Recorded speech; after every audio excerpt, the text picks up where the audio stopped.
Isso aqui não é velhice não, viu? Eu sou garotão. Agora que eu fiz 4.7.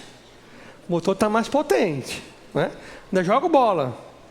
Segunda joguei. Arrebentei o dedão do meu pé direito. Eu cheguei à conclusão que eu tenho que fazer um esporte sem contato físico. Me sugeriram. Pastor, joga videogame. Também não dá, não é? Estou pensando em tênis. Não jogar tênis no outro, mas aprender tênis mesmo, porque aí faz um exercício. Mas quando você olha esse instrumento, você sabe que instrumento é esse, não sabe? Que instrumento é esse? Cajado. Quando você olha um cajado como esse, o que é que vem à sua mente? De manhã, teve um jovem que disse, a Beth do Toy Story. Disse, meu irmão, tem um cara de Beth do Toy Story. E ele falou, ó, Beth, aí eu pensando, Beth, eu não lembro de nenhuma Beth na Bíblia que é associado a cajado. Tudo bem que você lembra de Moisés, mas também você deve lembrar de uma outra coisa. Quem usa cajado geralmente? Pastor. E quando você associa, você lembra pastor, e claro, o instrumento de um pastor é um cajado, e cuidando das ovelhas, você lembra de qual texto bíblico? Olha só, eu escutei alguém falando aí, Salmo 23, né? Eu quero olhar com você hoje o Salmo 23, e para isso eu quero que você abra a sua Bíblia comigo no Salmo 23, e nós vamos olhar esse Salmo, que são apenas 6 versículos, mas este Salmo, e nós bem sabemos que os Salmos fazem parte da coletânea de livros poéticos. Então aqui nós temos uma poesia, e é uma das mais belas poesias já produzida no mundo. E é óbvio que quando passa do hebraico para o português, perde-se rima, por exemplo. Mas a imagem que essa poesia transmite, ela tem um significado extraordinário. E o texto diz assim, o Senhor é o meu pastor, nada me faltará. Ele me faz repousar em pastos verdejantes, leva-me para junto das águas de descanso, refrigera minha alma, guia-me pelas veredas da justiça, por amor do seu nome. Ainda que eu ande pelo vale da sombra da morte, não temerei mal nenhum, porque tu estás comigo. O teu bordão e o teu cajado me consolam. Preparas-me uma mesa na presença dos meus adversários. Unges minha cabeça com óleo, o meu cálice transborda.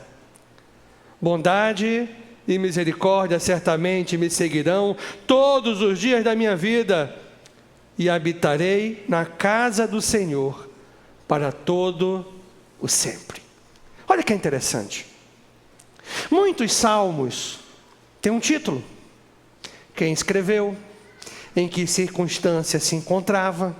Mas quando nós olhamos aqui o Salmo 23, nós não observamos um título. Porque, na verdade, aqui não apresenta um episódio, mas apresenta uma experiência. E a experiência de quem? Apesar de que neste salmo não tem a informação de quem o escreveu, a tradição aponta para o rei Davi. E aqui ele mostra uma experiência, talvez foi escrito quando ainda ele cuidava das ovelhas da sua família, aquele jovem.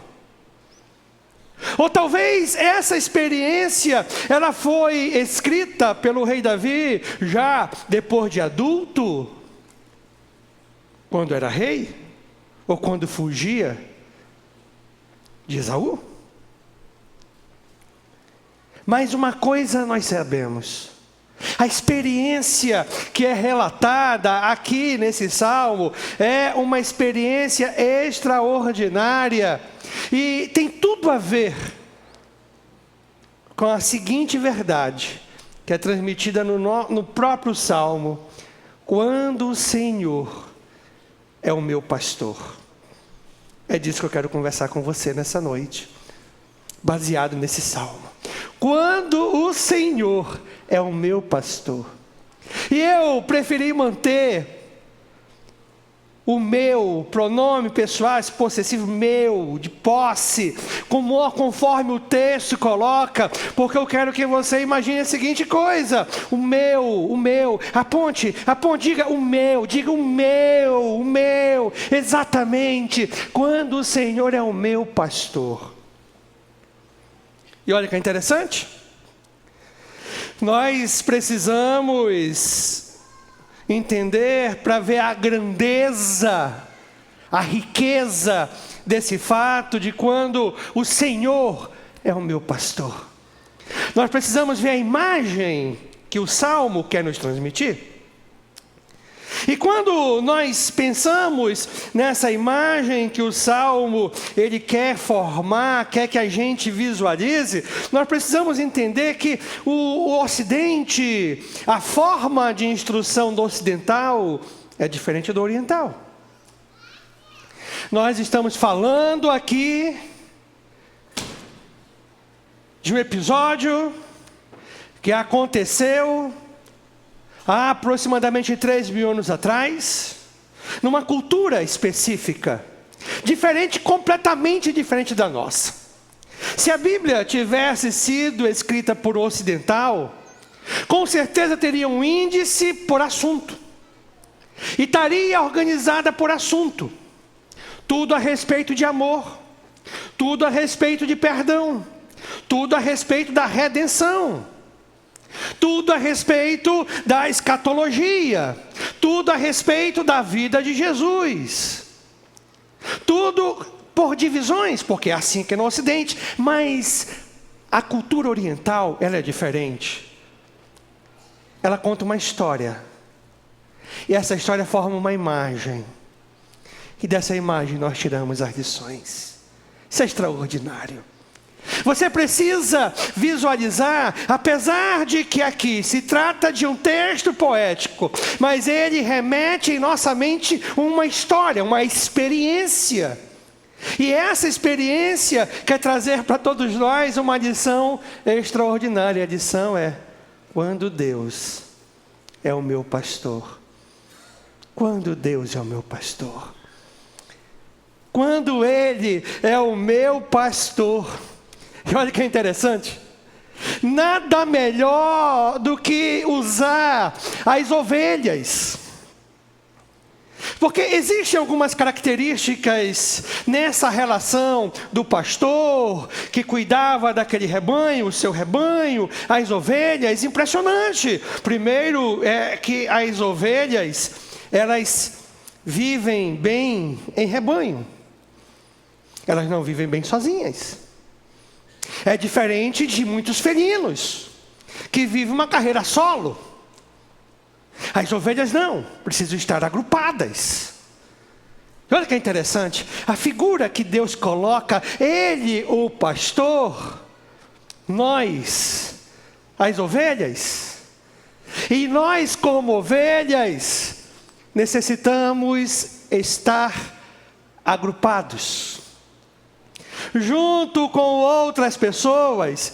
E olha o que é interessante: a ovelha é um animal extremamente dócil, que se apega profundamente àquele pastor que a guia, que a orienta, ao ponto de que ela não se acostuma com uma outra pessoa.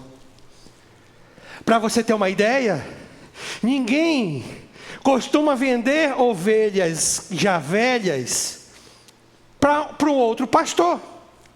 Geralmente a ovelha é vendida para um matadouro, não para um outro pastor.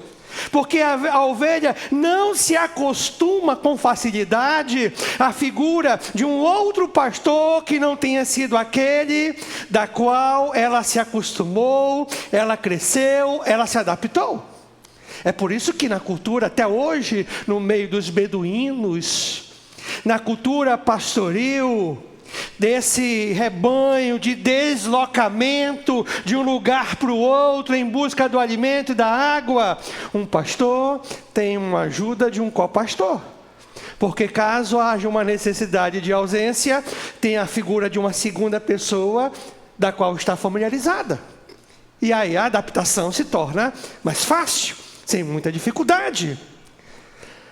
Quando a gente entende isso, fica mais claro, mais nítido em nossas mentes o fato do Senhor ser o meu pastor.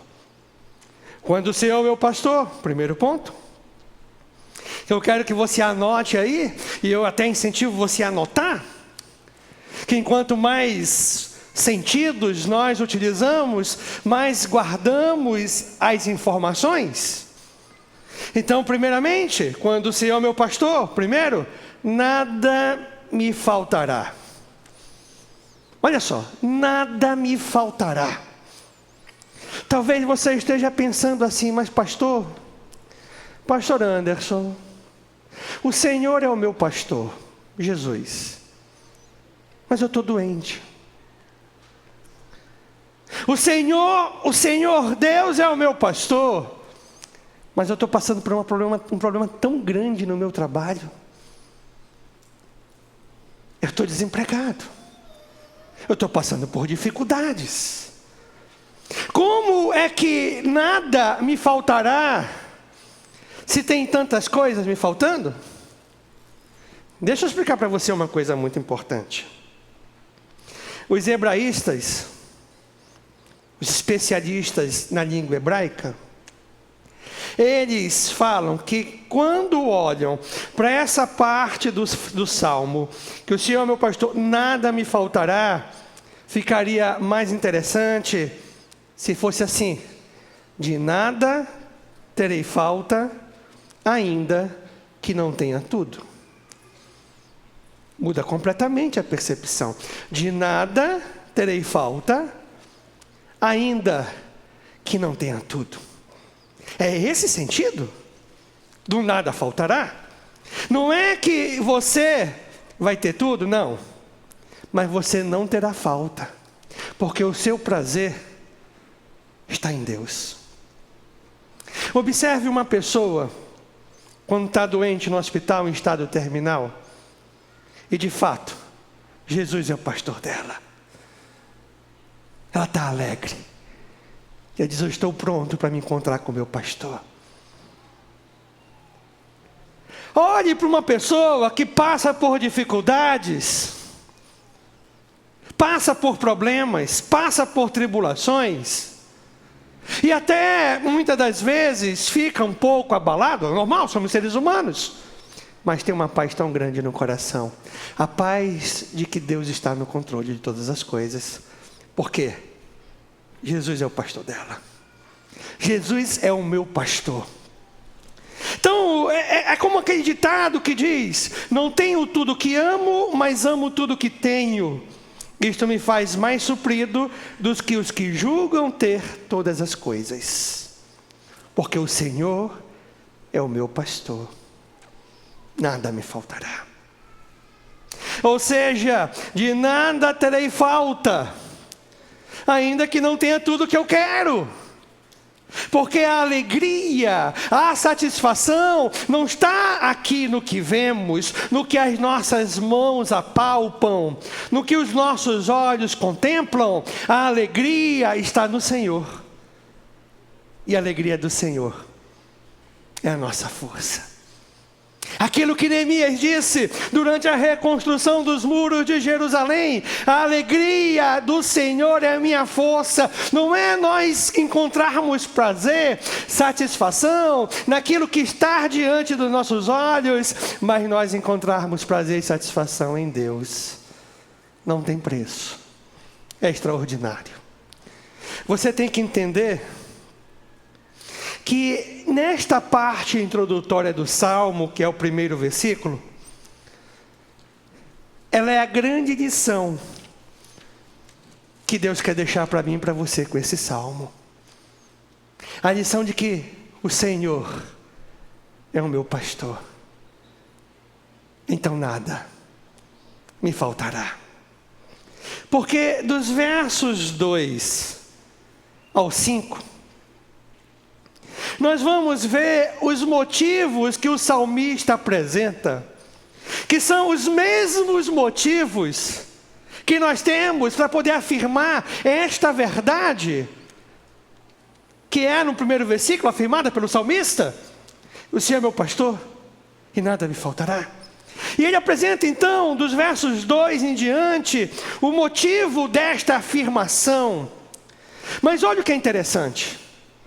Nós precisamos entender aqui um pouquinho o ambiente, a atmosfera, porque se trata de uma cultura que nós não estamos acostumados. Você quer um exemplo?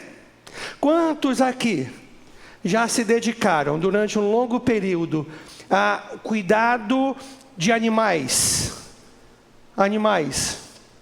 rebanho? Quantos se dedicaram ao cuidado do rebanho de ovelhas? Quantos já lidaram com aquilo, cuidaram, dedicaram sua vida? Eu vi 2 mãos levantadas lá atrás. Agora, quantos se dedicaram ao rebanho de ovelhas, onde você precisava periodicamente ter que conduzi-la quilômetros de distância em busca de alimento e de água? Ninguém. Então nós não conseguimos compreender com a nossa cultura, qual estamos inseridos, o que Deus quer falar aqui. Nós precisamos entender o que está acontecendo. Davi contou uma experiência que ele, como um bom pastor de ovelhas, vivenciou. Porque deixa eu dizer para você uma coisa importante: antes de se tornar um grande rei, ele foi um grande pastor de ovelhas. As grandes conquistas, elas são antecedidas por pequenas conquistas. Os grandes projetos são executados por aqueles que antes realizaram pequenos projetos. O grande erro do ser humano é que é começar por cima. A gente começa por baixo, fazendo pequenas coisas, para depois ir aumentando as realizações que nós fazemos para o Senhor. Davi, ele foi um excelente cuidador, que é a função do pastor de ovelhas. E em que ambiente isso aconteceu? Davi era da cidade de Belém. Ei, ao redor de Belém tem um deserto, chamado deserto da Judeia. Como pastor de ovelhas, existia o aprisco, o lugar seguro, onde as ovelhas eram guardadas. Só que por ser uma região árida, ou seja, seca, em determinado período do ano, havia uma carência de pastagem, de água para o rebanho. E este período nós sabemos qual é. É do período do mês de maio ao mês de outubro. Por isso que o Natal não aconteceu em dezembro, o nascimento de Jesus, porque os pastores estavam onde? No campo. E para os pastores estar no campo era o período de seca. E o período de seca vai de maio a outubro. E fica mais complexo ali entre final do mês de junho e o mês de julho. Fica mais seco, vai a 0 o índice de chuva. A 0. Pare para pensar. Nós estamos numa região extremamente úmida. Nós estamos sofrendo com esta estiagem, com esse verão. Imagina numa região seca que não tem a mesma umidade que tem na nossa. Então é nesse contexto que nós observamos, então, devido a esse clima seco, o pastor, ele precisava encontrar lugares, ele tirava o animal do curral, do aprisco, e ele levava antes do dia amanhecer a lugares distantes em busca de água. E só tinha duas possibilidades: onde tinha água, tinha vegetação. Isso é impressionante no deserto. Você vê tudo seco, e lá longe aquela vegetação belíssima, porque lá tem água. E só tinha duas opções: as piscinas, que eram formadas pelas águas da chuva durante o período do inverno, que ficava 4 meses depois que secava, que parava a chuva, e ficava por 4 meses ainda com água. E existiam os oásis, que eram os lugares formados por rios perenes, ou seja, rios que não secam com a seca. E de acordo com o momento da seca, da estiagem, do período em que estava a estiagem, os dias haviam se passado da estiagem, mais longe precisava ir em busca de água. Era exatamente isso que o pastor fazia, e até hoje beduínos continuam com a mesma prática, semelhante àquelas praticadas por Davi há 3.000 anos atrás, no mesmo deserto da Judéia, com um monte de ovelhas seguindo, em busca de lugares de alimento e de água. Isso nos leva a um segundo ponto que esse salmo apresenta para a gente, porque ele diz assim, ele diz claramente: o Senhor é meu pastor, nada me faltará. Ele me faz repousar em pastos verdejantes, leva-me para junto das águas de descanso. Segundo ponto, então preste atenção: o Senhor é meu pastor, nada me faltará. Esse foi o primeiro. Segundo, porque o pastor me conduz.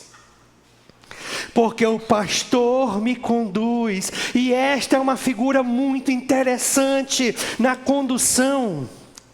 Diferentemente do gado, que o boiadeiro vai atrás, batendo, o pastor vai na frente. É por aqui. Vem. Um amigo estava contando que certa feita, visitando Israel, ele viu um homem enxotando as ovelhas por trás. Ele olhou para o guia e disse: por quê que ele está enxotando as ovelhas e não está na frente? E o guia respondeu: porque ele não é o pastor, ele é o açougueiro, que vai matar a ovelha para vender. Porque o pastor é exatamente isso. O pastor vai na frente, o pastor conduz, as ovelhas seguem. É essa figura que o salmista está realizando. Você tem que entender a associação. Aqui ele está trazendo uma prática comum, conhecida daquela cultura, a cultura pastoril, para mostrar exatamente a relação que Deus tem comigo e com você. Ele é o meu pastor. Ele é o seu pastor. E é esse Deus, esse Jesus que nos conduz. O cuidado que o pastor tinha com as ovelhas durante o percurso do curral até o ponto onde havia água Se a seca ainda estava no início, existiam piscinas por próximo do curral, mas quando o tempo passava, aquelas piscinas secavam, precisava ir a lugares mais distantes, onde eram verdadeiros oásis, porque ali tinham rios perenes, rios que não secavam nunca. Ali tinha alimento e tinha água, e era diário. Todos os dias a mesma coisa, o mesmo cuidado que aquele pastor tinha com as suas ovelhas, Jesus tem comigo e com você. Que coisa extraordinária. Jesus tem com a sua igreja, Jesus tem com o seu povo. É exatamente essa associação que é feito, e a que Ele nos conduz a pastos verdejantes. Era necessidade naquele lugar seco, não era um pasto qualquer. Conversando com um conhecido esses dias, ele disse: pastor, não tem pasto, eu estou tendo que dar ração para os animais, secou tudo. E quando o pastor conduz as ovelhas, quando o Senhor conduz, não é para qualquer pasto, é para pastos verdejantes. Não é qualquer alimento, é o alimento que nutre de fato, e não apenas conduz a pastos verdejantes, mas conduz também a águas tranquilas. Quando ele coloca águas de descanso, ele quer dizer águas tranquilas. Águas tranquilas, e ali há o que comer, e ali há o que beber. Nós vivemos num verdadeiro deserto. Estamos sendo conduzidos nesse deserto. E o Deus que nos conduz, o nosso pastor, o meu pastor, o seu pastor, esse pastor que nos conduz diante de uma terra seca que nós nos encontramos, é uma terra seca. Porque eu nunca imaginei que nós vivíamos tantas mentiras. Nós fomos enganados por tantos anos. Se tem uma coisa positiva das redes sociais, é que as mentiras, muitas delas foram desmascaradas. Nós vivemos tanta maldade, tanta atrocidade. Olhe, para olhar. É a realidade que o filme Som da Liberdade está trazendo. Se você parar para observar, ele não tem nada de extraordinário, mas tem uma verdade sendo revelada: a maldade que as pessoas fazem com crianças por causa do prazer pecaminoso. Aonde o ser humano chegou, olha a maldade, é isso que nós encontramos, é esse clima seco que nós encontramos, uma terra ausente dos valores de Deus, uma terra sem Deus, sedenta dos valores de Deus. É aqui que nós estamos, mas aonde nós estamos, Deus garante que Ele nos conduz em busca de pastos e águas tranquilas, pastos verdejantes e águas tranquilas. Pare para olhar tanta violência. Nós estamos diante de tanta violência. Nunca eu lembro na minha infância, na nossa cidade de Manaus, a gente dormia com a janela do quarto aberta. Não tinha problema. Hoje o que nós vemos é tanta violência. As pessoas perderam o amor ao próximo. Nós olhamos tanta indiferença. Talvez o oposto ao amor, mais do que o ódio, seja a indiferença. Esses dias eu vi um vídeo de uma senhora passando mal na rua. Ela caiu desmaiada numa calçada. Não teve um que parou e ajudou, mas teve um que se aproximou para roubar a bolsa. É isso que nós estamos vendo. É esse clima seco, é esse deserto que nós estamos. E o pastor de nossas almas nos conduz a pastos verdejantes e águas tranquilas. Está aqui o pasto. que alimenta as nossas almas está aqui. Sabe por que nós temos tantos cristãos fracos na fé? Porque estão desnutridos do alimento de Deus. Assim como aquele pasto dá tudo que o ruminante, o caprino é o ruminante, o ovino é o ruminante, a ovelha é o ruminante, a cabra é o ruminante, o carneiro é o ruminante. E aqui ele conta a figura da ovelha, é o ruminante, assim como o capim dá tudo que o ruminante precisa. Aqui nós temos tudo o que necessitamos para a vida e a piedade, para vivermos nesse mundo perdido. Se nós amássemos tanto a palavra de Deus, quanto nós amamos o trabalho, as redes sociais, nós seríamos outros. O mundo não poderia com a igreja. O que faz com que tenhamos cristãos, crentes raquíticos, é porque são crentes que não se alimentam, que não estão atentos à condução do pastor. O pastor está conduzindo e é uma necessidade diária, assim como o corpo precisa do alimento para ter energia. A caminhada cristã é diferente. Precisamos da palavra para vencermos as dificuldades da vida. Precisamos de momentos de oração. Não tem segredo, não tem segredo. O maior projeto que cuidou de transtornos sexuais, conhecido no mundo, chama Pure Life.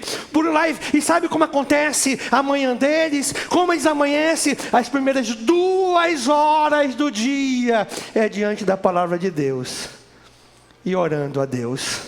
Essas 2 coisas, é impressionante como eles saem de lá transformados. Depois de 9 meses, modificados completamente. A palavra transforma as nossas vidas. É que nós estamos muito ocupados. Nós temos muitos afazeres. Nós nos enchemos de atividade. E nós nos esquecemos de olhar para o pastor. E o pastor diz: lâmpada para os meus pés, luz para os meus caminhos, é a tua palavra. O pastor diz no Salmo 19: a lei do Senhor é perfeita e revigora a alma.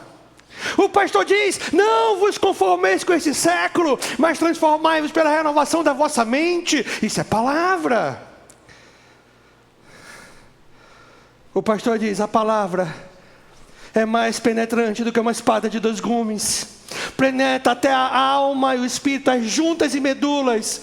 É esta palavra que vai no íntimo do nosso ser, aquilo que os olhos não veem, porque é além do corpo, é inorgânico, é fora do corpo, é a alma, e muda, transforma. Sabe por que nós temos uma febre de transtornos na nossa sociedade? Porque nós temos um monte de crentes que não é comprometido com a palavra. É por isso. É esse o problema. Nós estamos nos alimentando das fontes do mundo, do alimento do mundo, das mentiras do mundo, e não das verdades de Deus. É interessante que quando nós olhamos para a cultura, para a ovinocultura oriental, nós vamos ver algumas características interessantes. Primeiro, ovelha é medroso. Ovelha é um animal que tem medo. É medrosa a ovelha. Feminino então é medrosa. Dê uma olhadinha para essa ovelha do seu lado. Tem cara de medrosa?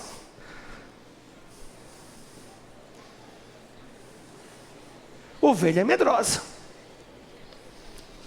Faça aí um barulhinho da ovelha. Faça aí. Eu estou percebendo que tem umas ovelhinhas que estão comendo muito. Hoje um amigo aqui da igreja, que eu não vou dizer o nome, ele disse: pastor, eu tenho um problema. Quando eu estou estudando, eu como muito. Aí eu olhei para ele: rapaz, tu é um grande estudioso, viu?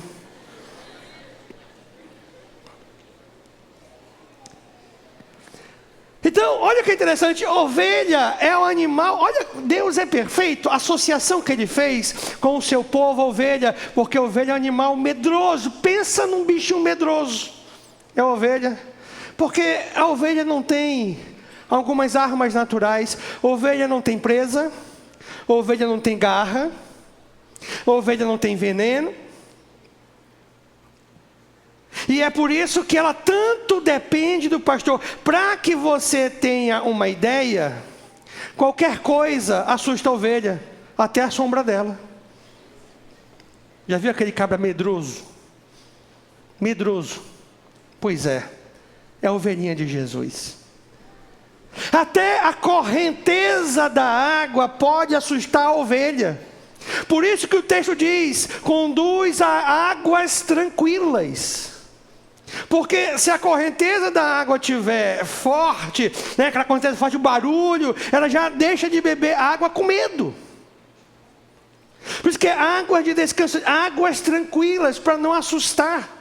Porque caso contrário não vai beber. Aí o pastor tem que pegar com a mão a água e levar na boquinha da ovelhinha. E o pastor faz isso. E o pastor chega a fazer isso quando é necessário. Pega a água com as mãos e leva até a ovelha. Por isso que águas tranquilas. Então olha, o Senhor é o meu pastor. Primeiramente, ó, nada. Vamos lá? Nada, faça comigo assim, vamos lá.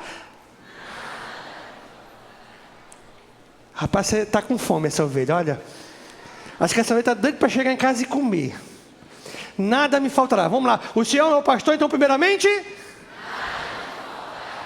Segundo, o que é o segundo que eu falei para vocês? É esse mesmo. Porque o pastor me conduz. Vamos lá? Porque o pastor? Exatamente. Terceiro agora. Porque o pastor me guia. Pode terceiro. Porque o pastor me guia. E pastor, qual é a diferença de conduzir e guiar? Você vai entender. O conduz siga-me. Está conduzindo. E a ovelha vai atrás. O pastor vai na frente. Mas nessa outra ênfase que nós olhamos no texto, que fala assim: guia-me pelas veredas da justiça, por amor do teu nome. O pastor fala: epa, aí não, é perigoso, arreda, vem para cá. Para que você tenha uma ideia, o pastor, ele usa um instrumento, ele canta, para que as ovelhas reconheçam pelo som do instrumento, ou pela melodia, a voz que está cantando, que está do pastor, e acalme o coração. E ele treina para que as ovelhas andem em fila indiana. Elas são adestradas. Porque existem lugares perigosos. Ele nesse momento, ele guia, exatamente mostra: olha, não é por aí. E todos os dias a mesma coisa. O pastor vigia as ovelhas, o pastor protege as ovelhas, o pastor conduz as ovelhas, o pastor guia as ovelhas, guia, ó, faça assim, ó, guia. O conduz é aqui, o guia, ó, guia. Mostrando o terreno seguro, aonde pisar, aonde não pisar, o que evitar, o que não evitar, está guiando. Todo dia as mesmas atividades, naquele sol escaldante do deserto, as mesmas atividades. Sai de manhã, antes de amanhecer, vai em busca de fonte de alimento e de água, depois volta para o curral antes de anoitecer, porque o curral é seguro, está cercado. O deserto é perigoso, então precisa de lugares seguros. E todos os dias a mesma coisa, sem se importar, porque o pastor, ele ama o seu rebanho. E esse Jesus ama a sua igreja. Esse Jesus ama as suas ovelhas. O apóstolo João, em João capítulo 10, versículo 11, olha o que ele diz: eu sou o bom pastor. O bom pastor dá a vida pelas ovelhas. Jesus está exatamente chamando essa atmosfera, esse pensamento que eles conheciam, quando eu sou o bom pastor. Ele é esse pastor que cuida, ele é esse pastor que se importa, ele é esse pastor que orienta, ele é esse pastor que dirige. Não deixe de olhar para a orientação que o pastor está dando a você. Ele está guiando. Ele está dizendo: aqui é perigoso, esse caminho é ruim, cuidado, cuidado aí, não pisa aí é terreno perigoso. E ele orienta a sua igreja, e ele orienta, ele nos diz o que é que tem que ser feito, o que é que não tem que ser feito, porque ele é o bom pastor, ele se importa com a sua igreja, ele se importa com a gente. As verdades de Deus, elas não são passageiras, não ficam ultrapassadas, não ficam obsoletas. As verdades de Deus são as mesmas ontem, hoje e será para sempre. Isso é que nós temos que entender. Não é a vida que eu quero viver, não é o caminho que eu quero seguir, é o caminho que Deus orienta. E é essa grande dificuldade que muitas pessoas têm.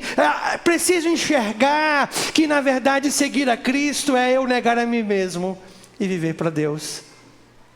Eu fazer não os meus desejos, eu realizar não as minhas vontades, mas fazer a vontade de Deus. Isso é seguir a Jesus Cristo. E nós estamos num mundo tão complexo, nós estamos em momentos tão difíceis. Nós olhamos ao nosso redor e nós observamos que, olha, as pessoas, elas estão se envolvendo tanto com as práticas pecaminosas desse mundo, que em vez de serem luz, estão sendo sucumbidos pelas trevas, estão sendo abafados pelas trevas. Quando você olha na história da igreja, e você vê a história de homens e mulheres, de pessoas que foram extraordinárias, eficientes, que combateram um bom combate, completaram a carreira, guardaram a fé, que serviram de exemplo para gerações. Você vai ver que elas estavam conectadas à palavra, e não apenas em conhecer a palavra, mas em atentar para aquilo que a palavra fala e vivendo em suas vidas o que a palavra ensina. Não tem segredo. Se nós queremos chegar bem ao final, é nós não apenas conhecermos as Escrituras, mas nós botarmos no chinelo, nós colocarmos em prática. E quando nós olhamos para esse mundo, está tudo de cabeça para baixo. As pessoas lutam em busca dos prazeres, os prazeres virou o motivo existencial delas, a busca por satisfazer os seus prazeres, e não é isso que a Bíblia ensina. Sabe quando que o Senhor é meu pastor e nada, sabe quando nada me faltará? Quando a nossa alegria está em Deus, não em circunstâncias, ou coisas, ou pessoas, mas em Deus. E enquanto a sua alegria não estiver em Deus, você vai sentir falta da paz que só Deus concede a um coração. Nós vivemos numa sociedade onde o corpo é cultuado, é tanta sexualidade, é tanta promiscuidade em todos os lugares. Você olha na TV, você olha no celular, você olha no computador, você olha na rua. É terrível. E muitas das vezes nós queremos copiar os hábitos pecaminosos desse mundo. O que Deus está falando aqui, que Ele nos guia, é que Ele quer dizer para mim e para você: obedeça, obedeça a palavra de Deus. Tenha esse intuito no seu coração, obediência, um coração obediente, não é do seu jeito, é do jeito de Deus. E claro que nós podemos falhar, porque nós somos de carne e osso, o sangue corre nas nossas veias, mas o que distingue o Filho de Deus de quem não é que quando falha dá a mão à palmatória, quando falha diz: olha, eu estou arrependido, me perdoe, Deus me ajude, eu não quero viver nesse mundo, meu irmão, me ajude, me cobre. Por isso que é rebanho. O rebanho há uma codependência. No rebanho nós precisamos uns dos outros. Se Deus deu a você a missão de ser pai e mãe, olha, eu olho para esse atual momento, eu fico preocupado com a futura geração de cristãos que nós estamos formando, porque não depende da igreja, depende muito mais da sua casa do que nós oferecemos aqui. Nós podemos ter aqui o melhor material, o melhor programa, podemos ter aqui uma atividade que eles gostam de fazer, gostam de participar, mas se você não fizer a sua parte, não adianta nada. Nada. Nada. Nada. Famílias fracas, pais fracos, uma geração fraca. E é isso que está se formando. Uma geração fraca. Eu conversei com uma amiga minha um tempo desse atrás, de uma outra cidade, e ela disse para mim: pastor, eu cuido dos filhos dos líderes da igreja enquanto eles estão servindo. Eu estou assustada, porque se os filhos dos crentes, dos líderes, estão sendo mal educados, imagine os filhos dos demais. Mas a culpa não é da igreja, é de casa, é da família. E ela me dizendo que a menina chegou com uma espiada imoral, uma história imoral, e ela pegou a menina e chamou a atenção, chamou a mãe: minha irmã, você está sabendo disso aqui? Ela aprendeu no TikTok. E nos como porque ela é inocente. Depois não entende por que perdeu a família. Nós temos uma responsabilidade, e quando nós olhamos, que foi uma matéria que nós estudamos na matéria passada do seminário, o livro de Juízes, nós nos assustamos, porque quando aquele povo chegou naquelas terras de Canaã, e tantas conquistas extraordinárias, e depois uma nova geração surgiu, e o texto diz que não conhecia o pastor. Sabe por quê? Os pais falharam na missão de formar a próxima geração. Sabe qual é a nossa missão? Que a próxima geração seja melhor do que a nossa. Que o seu filho seja mais firme, mais fiel, mais dedicado que você. Eu me preocupo. Porque quando essas crianças que 12, 15 anos hoje estiverem no poder nesse país, hoje tentam colocar a goela abaixo, porque não é natural, porque nós somos a maioria, e colocam goela abaixo, valores deturpados, mas eu garanto para você, que quando esses que estão com 12, 13, 14, 15, 16 anos, estiverem coordenando essa nação, não vai ser goela abaixo, vai ser natural. Os valores errados estarão naturalmente na sociedade, porque os pais estão falhando. Eu nunca vi tanta indisciplina, tanta tem disciplina. O criança precisa de limite, de disciplina. Eu lembro uma vez, quando eu tinha 11 anos de idade, era a semana do infante, primeiro bis, o meu pai me levou para correr, na corrida do infante, para minha categoria, e aí ali, animado, eu que nem um atleta lá, preparado para correr, aí soltaram o início, o barulho, pau, e o tiro, né, para cima, e aí correndo, aí quando eu observei, todo o grupo que estava à minha frente, atalhando pelo mato, saiu da pista. O que você acha que eu fiz? O mesmo. Todo mundo fez. E quando eu cheguei lá em terceiro colocado, a única vez que eu ganhei um pódio. E aí o coordenador disse, cancelado. Eu me revoltei. Meu pai disse assim para mim, sem regras cumpridas, não há vitória verdadeira. Sem regras cumpridas, não há vitória verdadeira. Nós estamos formando um bando de mimados com essa geração mimimi. Todo mundo ganha medalha, até o último colocado lá. Dá medalha pro menino. O último colocado é assim, ó. Só mexe o dedo no celular, mais nada. É assim, a vida é assim? A vida é assim? Todo mundo fica no emprego ou só os melhores? Todo mundo consegue entrar no mercado de trabalho ou só os melhores? A não ser que seja cabide de emprego de partido político, que não é competência, é indicação. Mas meritocracia? Não, não é assim. E nós estamos formando e criando umas crianças fracas, pais. Preste atenção, dizer para você uma coisa muito importante. Você é que ensina o seu filho a se comportar em um ambiente público como esse. Era muito fácil, na hora da mensagem, tirar as crianças, levar para uma sala, mas não é isso que Deus ensina. Sabe o que Deus ensina? Você é o professor, você vai ensinar a sua criança, você vai ensinar a comportar. E olha, a criança é moldada, a não ser que a sua criança tenha um problema orgânico.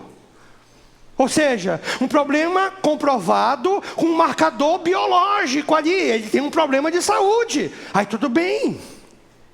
Tem um marcador biológico, mas se não tem um marcador biológico, se não tem nada, é comportamental. E se é comportamental, o remédio é disciplina, limites. E é normal. Sempre eu conto a história para vocês do meu cunhado. Você olha para o meu cunhado hoje, você olha, rapaz, que homem tranquilo, mas aquilo quando era criança era um inferno. Chamavam de filho do capeta. Eu já contei para vocês, e eu conto de novo. Ele era tão atentado que ele queria ver o que acontecia com a tartaruguinha do pastor Vanderlei. Aí ele pegou, deixa eu ver aqui. Aí pegou um prego assim, daquele prego grande de 2,5 polegadas para 3 polegadas. Aí pegou um martelo e começou a pregar. Aí o pastor Vanderlei, quando foi ver, estava tudo... E aí quando o pastor Vanderlei olhou, a primeira coisa que ele disse, não foi eu. Aí o pastor se entregou. Você olha hoje, a minha esposa conta, às vezes, que chegava em casa depois do culto, e o pai pegava. Eles corriam para o quarto, quando eles sabiam o que aprontavam. Aí iam para a cama. Aí demorava um pouquinho, 5 minutos a porta. Aí. Vem cá.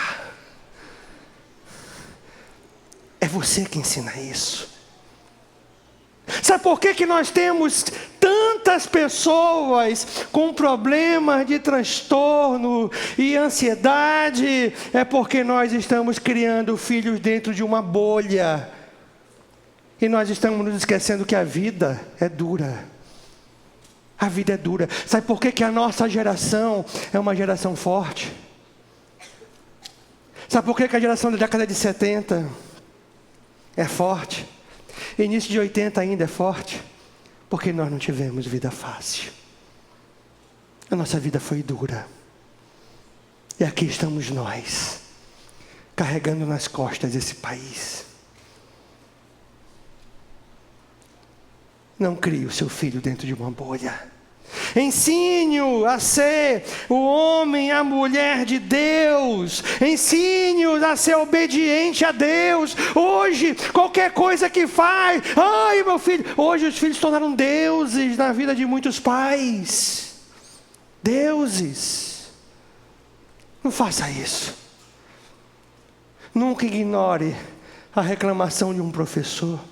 Nunca apoie a rebeldia contra um líder. Nunca apoie, porque você está formando, você está moldando. Seja ativo, para que você possa chegar ao final e dizer: combati um bom combate, completei a carreira, guardei a fé. É necessário isso. É necessário. O Senhor é o meu pastor. Primeiramente. Segundo, porque o pastor me conduz. Vamos lá. Segundo, porque o pastor me conduz. Porque o pastor me guia. Quarto ponto. Semana que vem a gente termina. Dê uma olhadinha para o irmão do seu lado e diga assim: ovelhinha de Jesus, se inscreva em alguma coisa agora para participar, viu? E domingo que vem não falte.